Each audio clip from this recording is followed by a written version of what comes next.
Hello students, welcome to the fourth session of this business communication class. In the last session we had learnt about the inquiries and the inquiries and the inquiry letters. So in the inquiries we have learnt that whatever the requirement is there, that you are going to put to the seller in the form of an inquiry, and you are going to ask for a estimation, quotation, and sometimes we are also going to ask a pro forma invoice. So all those terms we have learnt in the last class. So in this class we are going to learn about the orders and their execution. So orders and their execution, what do you mean by orders and what do you mean by the execution? So writing a letter of inquiry is the first stage of the writing a letter of the inquiry. First stage, what do? You write a inquiry letter. Writing a letter of the inquiry is the first stage of the business, and once the information is got, then you can place the order. So that order itself is here what is going to we are going to discuss, the orders and the execution. So first you write the inquiry letter, you get the information from the seller, and if you find that information and if you find that seller correct with whom you want to do the business, then you can place an order. So this is the order what we are going to discuss in this one, this order. So in this class we are going to learn about the orders, order form, points for a good order letter, and the execution of the order. So first we will try to understand what do you mean by a order. So after receiving the quotations, the buyer receives the quotations, he receives the price lists from the different sellers, and the buyer compares them with each other and finally chooses to accept one which is found to be comparatively more competitive and favorable.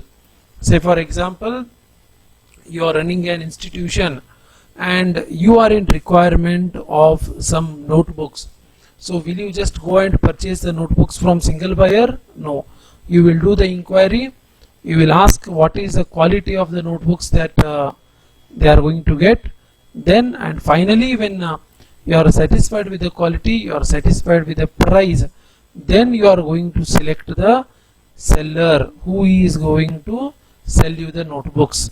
So that itself is called as an order. So once you are done with the inquiry, once you have received the quotation, you give them the order. That itself is called as the order. So in sometimes we also call it as a purchase order. So whenever some person comes to you and advertises his goods to you, he asks you the purchase order. The purchase order is nothing but this order itself. The purchase order or the order signifies that you are interested in the product. You are not only interested in the product, you are also going to purchase the product from that seller only. So that is the reason it is a legal document which is given to the seller, and utmost care has to be taken while drafting the order. Your requirements, whatever you have written in the order, the quality, whatever you have written in the order, the delivery date, whatever you have written in the order, can serve as a legal binding on you as well as the seller. So that is the reason you have to draft the order very carefully. It should be very brief, it should be clear, it should be complete, it should be accurate in all the respects, so that it may be correctly understood and promptly executed by the seller. So next we are going to learn what are the important points which you are going to note down while drafting a good order. So there are some important points. One is the quality of goods. So the buyer might have full knowledge about the details of the goods required by him, then only he can receive the correct goods. Therefore the buyer must clearly mention in his order letter about the quality, shape, size, color, measurement, code of the goods required by him. If he has selected the goods from the catalog supplied by the seller, their quality may be specified through the number or other signs mentioned in the catalog. In case it is not possible for him to clearly and correctly mention the quality of the goods, he may send their samples. You can send the samples and you can get the goods. Next is the quantity of the goods. The buyer must very clearly specify what is the quantity of the goods. Example, 3 dozen required, 2 kg tea powder required, half dozen of tea, half kg of rice is required, 2 kg. So this is the way the quantity you have to mention. You have to very clearly mention what is the quantity. Then the packing. See, the packing is one of the very important area when it is the buyer and the seller are at a long distance, they are far away, because the packing can decide the quality of the good the buyer who is going to receive.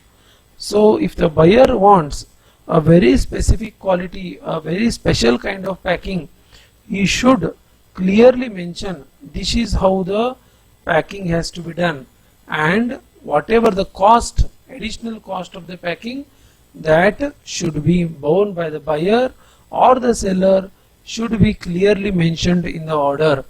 The next one is the price and term of the payment. Now what is the price and term of the payment? See, whenever a buyer gives the purchase order, it is very important that you mention the goods or the price of the goods in the order. What it will do? It will make sure that the seller is going to sell the goods on the same price. Both the things are possible.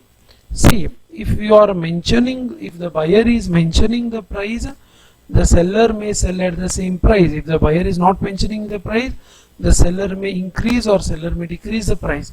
So that is the reason many of them follow the standard practice. In many companies they mention the price, and many companies they do not mention the price. So that is a standard convention which is followed by the companies as per the practices are going on. So that is the reason price is also very important. Next is the mode of transport. The mode of transport of goods is how the goods are to be dispatched. What is the mode of transport? Is it through post, passenger train, goods train, lorry service, by the air, by the ship? And what is the route of the transport? Is it directly coming to your city or is it coming via some other city? If you want to suggest a specific route and if you want to suggest a specific transport, that also should be suggested in the purchase order itself. And if the specific route and the specific transport is not fulfilled by the seller, and there are something untoward things happen to your goods, the goods are damaged, the seller will himself be responsible for any kind of loss or the delay. So these things. So another thing is the time and place of the delivery. So on receipt of the order, the seller has to dispatch the goods order with the reasonable time and without any delay. What is the meaning of reasonable time?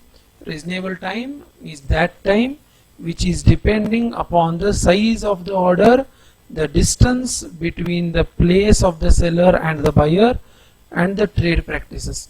In case the time is very important factor, it is necessary for the buyer to clearly mention about it in the order. Example, if the goods are required for festival, say for example they are required for the Diwali festival, then the clear instruction should be given that the goods should be delivered before Diwali festival starts only. Say for example, you are the buyer and you are having a shop of decoration items, and normally the decoration items are sold more during Deepavali time, and that is the reason you have ordered more number of decoration items from the seller. But if those decoration items what you have ordered do not arrive at your place before Deepavali, or if they arrive at your place after Deepavali, is there any use for you of those items? So that is the reason the time and place of the delivery is also very important. And also you can claim, you can write, the buyer can clearly write if the goods are not delivered within time, or if the goods are not delivered within that specific time and to that specific place, any loss sustained due to that will has to be borne by the seller only. You can claim the compensation also. So that is the reason you should mention both the time and the place of the delivery. The next thing is very important thing, that is called as the insurance. So what is the meaning of insurance?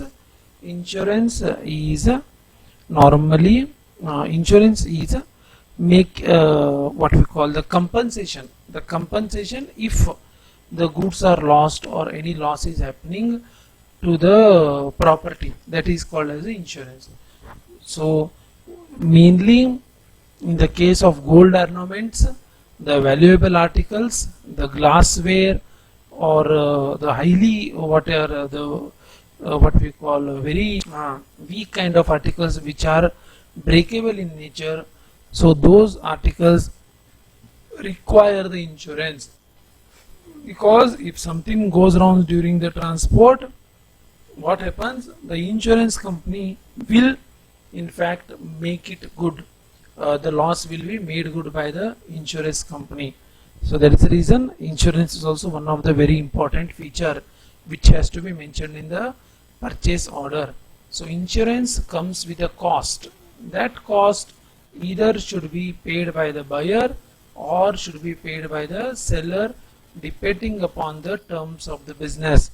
So that also should be mentioned very clearly in the order. The next one is the order form. If only a few items are required, the buyer may specify them in the body of the letter itself. But if large number of goods are required, then you cannot mention those in one letter only. You have to attach the separate sheets of paper where the goods names are mentioned. Normally what happens, the business houses, they have printed order forms because they know what and all should be mentioned in the order form. So you get a printed order form from the business houses. Those forms are serially numbered. They are in the form of a book. So buyer just has to write the details in the blank spaces, and he has to specify the details of the goods, and he has to give the form. So the form can be duplicate or triplicate also in the nature, so that one copy can be kept with the buyer, another copy is sent to the supplier, and one copy is kept in the office itself for the record, and another copy can also be sent to the department which is going to receive the goods. So that way what happens, the printed order forms make the work very easy. So by using them, you save your time, you save your labor, and also you avoid mentioning inappropriate things. You only mention the essential things. So the printed order forms. The next one is the order by telegram or the phone. So most of the businesses which are happening within the industry, like within the paper industry, within the cloth industry, or within the electronic industry, you might have gone to some markets. On the phone itself they tell see, I require this much, these many papers. What is the cost? Okay, send me 2 boxes. So that way also many businesses are running now. It depends on the trust factor, and they trust each other. That is the reason the documentation is minimal. It reduces the labor. It also makes sure that the business is going on smoothly and on time delivery is done. So Telegram, telephone, WhatsApp, all those things are in usage also. If you visit any big markets, you can see people doing this, and most of the work is solved on one phone itself. No required to write order also. But in fair and good and fair practice, it is good that you write the order. Then the changes in the order. So what happens after you have placed the order, you may require some more changes, like the quality of the goods, the quantity of the goods, the mode of dispatch, or the place of delivery, or any other matter. The changes may be required. That means what? Say for example, you have ordered 20 pieces of some machinery, and now suddenly the requirement has gone up and you require 50 pieces of machinery. You might have ordered some goods which you wanted to be delivered within 1 week, but suddenly you have got the client and you want those goods to be delivered within next 3 days. So changes might happen in the order. So the seller, as a good faith business, can comply with the changes very easily if it is easy for him. But if changes are not able to comply, he will write a letter saying that the changes cannot be done. So that is the reason when any changes are there in your order, before placing the order, the buyer should in fact think and write the order very clearly and make sure that there are no changes. But in any case, if the changes are arising, the changes should be given to the seller as soon as possible, so that the execution of the order is done properly. Next is the cancellation of the order. This is also one of the important case which happens nowadays. What happens is, you might have ordered something and suddenly, due to some unforeseen circumstances, the order may require to be cancelled. So that is the reason in the quotation that you have received, in the estimate what you have received, the seller clearly mentions some of his terms and conditions. He may also mention one thing, that the orders can neither be cancelled nor be altered. You can check some estimations, it is very written that order can neither be cancelled. So in some cases where you personally know the seller, on the good faith basis, you can also cancel. The order of cancellation can also be accepted. So in the order, if the order is cancelled through telegram or telephone, the confirmation letter should be sent.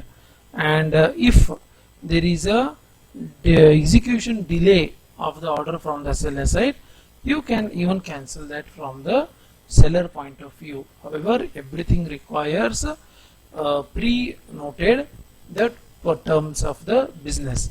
So these are some of the points which, if you are mentioning in your order will be looking very good. Next is the execution of the order. See, I am just repeating the steps once again. First is, you have done the inquiry, then you have got the quotation, then quotation, or you might have got the offer, then you have placed the order. So this is from the buyer side, this is from the seller side, and this is from the buyer side. The next, this point, the execution of the order is from the seller side. See, this is the execution of the order. Execution of the order means the order has been placed and they are going to execute it. How we are going to execute the order?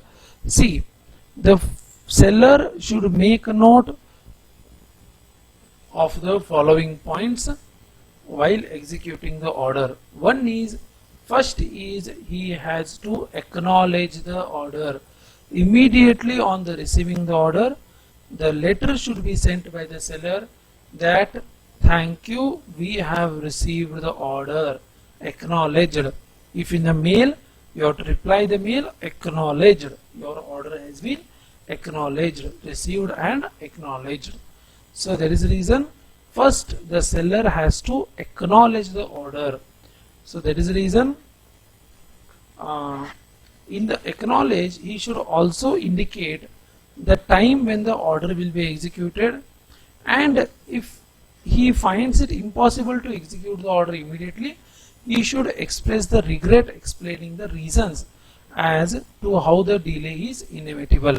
So that is the reason the acknowledgement should mention everything in the same same letter or same email. Okay, so acknowledgement is done. Once the acknowledgement is done, the order execution should take place. So what is the order execution? The order execution is when the seller starts working on your order to deliver it. Okay, so first is he should write a letter, indicate that first is he had acknowledged, then he has to indicate by a mail or letter telling that we have started executing your order. Your order for this and this has been started executing.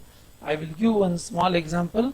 You might have been using the Flipkart or the Amazon or the e-commerce services. Whenever you order something, immediately you will get a message stating that we have received the order, thank you for the order. And after 1 or 2 days, when the order is packed and ready to be dispatched, again you get a message, your order is ready to be dispatched. And once the order is dispatched, you get the AWB number, airway bill number or lorry bill number, depending upon the mode of the transport. So this is how each and every point the buyer is intimated from the seller about the order. So here in the execution of the letter of the order, you should mention the name and the date of the order. You should thank the buyer for placing the order. You should also mention the date of dispatch and mode of transport of the goods, and you should also mention the receipt or the lorry wave number. You should mention the date and amount of the invoice and any information which is related to your execution of the order. Finally, you should thank him saying, yes, we are very thankful for your business and we hope this business continues henceforth also. So that means what?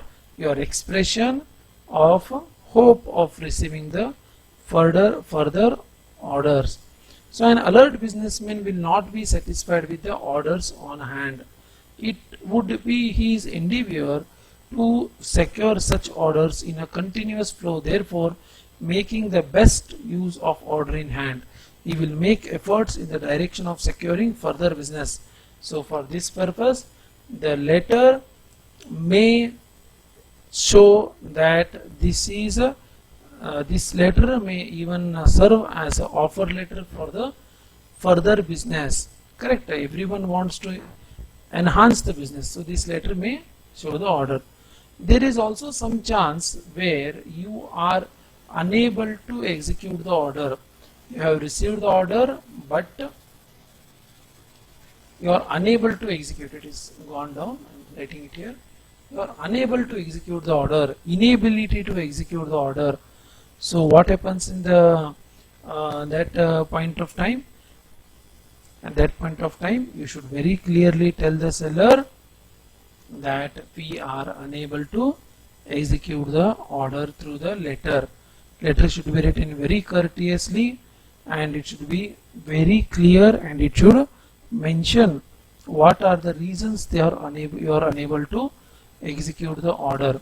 So many reasons might be there, like the credit facility you might have asked, but the seller might be not in position to give that credit facility. So many things are there due to which order can be non-executed, but you should write and you should be extremely tactful in writing such a letter. Sometimes what happens? The seller may even execute the order according to his own terms if it is not possible to execute the order as per the terms laid down by the buyer, and it is at the same time he finds the order to be urgent in nature. But while doing so, the seller is deemed to have executed the order on the condition that the goods dispatched may be retained if agreeable or returned if not acceptable. In such cases, the seller is required to ask the buyer to return the goods at the cost of the seller, and if the goods are not approved. It means what? If the seller is unable to execute the order according to the terms and conditions of the buyer, he may also execute the order according to himself. That point of time, the buyer also has an authority to return the goods at the expenses of the seller. So these are some of the things. So here you can see I have given one letter very clearly, which is the order letter. So I am just highlighting some important points. So this question is asked in the examination for 15 marks. It is asked as a case study, and they will give one question stating that you are XYZ agency, you are placing order for these with this XYZ agency, write an order letter. So you please make sure that you are mentioning all these points. One is the order number. So order number can be while writing in the examination, it can be conventional or it can be according to your logic in nature, but you are working in working in company, the order numbers are in serial. 1, 2, 3, 4, month name will be there, all the such things will be there. So here first is order number, then to whom the order is given, on what date the order is given, then the salutation. So then you can see a small highlighted subject is mentioned here. So please refer to your quotation. The quotation date is mentioned here. We are pleased to confirm our order for Levcon made capacitance type level indicator for use in clear water underground tank as per the details given below. So these are the details given below. So according to those details, and you can see price is also mentioned here. So prices of the voucher means it is making the legal binding on the seller to abide by this price only. Then here also you can see the terms and conditions. The terms and conditions are also clearly mentioned. So you can see the price is the X works. X works we have discussed the term X works. Discount is 10%. The excise duty is as applicable, and the sales tax also is mentioned, and he is also mentioned the term CIF, which we have discussed in the last module. So you can see a very clearly written order letter. This is the name of the buyer. You please remember, this is the name of the buyer, and this is the name of the seller. He is the seller. Okay, he is the seller. So this is how you can write the order, and also you can see, please communicate the acceptance by return of the post and enclose 5 sets of GA drawings to secure approval of the client or the department. Okay, so you can see a very neatly drafted order. This is how the order has to be drafted. So also there are some chances that once the order is placed and the order is executed, the buyer may have some complaints. Why the complaints might be there with the buyer? The reason is the order, the order executed is not as per the requirements, or the order executed does not comply with the terms and conditions which the buyer has had mentioned. So that time what happens? It becomes inevitable to lodge and complaint. So this complaint document also is very, very important. You cannot just lodge the complaint on the phone. You have to write a proper letter lodging the complaint. So here you can see the complaint is been lodged. You please go through this letter. See, I bought a 50-hour internet connection of your company from Comways F17 Connaught Circus, New Delhi, via cash memo 4150 dated 20th October 2008, copy enclosed. It was registered on Saturday 22nd of October 2008. Within 2 days of activation, I was shocked to learn that 25 hours had already been used. When approached, the dealer expressed his helplessness in the matter and advised me to write to you. I apprehend that either the package sold to me contained only 25 hours or my internet time has been used by someone working in your organization. I understand that the password, even when frequently changed, is known to the internet service provider. I expect you to give me the full hours for which I have made the payment. I may add that I shall have no option but to approach a consumer court if you do not provide the relief sought within the reasonable time. Yours faithfully, the name of the complainant. So you may also be asked to draft the complaint. So in the complaint you should very clearly mention the cash memo, like the what is the amount you have paid and what is the transaction details of that amount, what have you purchased and what is your complaint and what you are suspecting and what you are expecting. All these things you should write very clearly in the complaint. So here you can see there is one reply for the complaint given. I am just reading out it for your reference. You read it yourself also.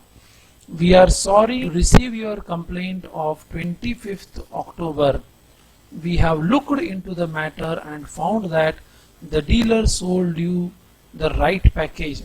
Your apprehension that our staff may have stolen your internet time is also unlikely, since we have fairly secure systems in force. Unfortunately, it is possible, though rare, for passwords may be hacked by the outsiders.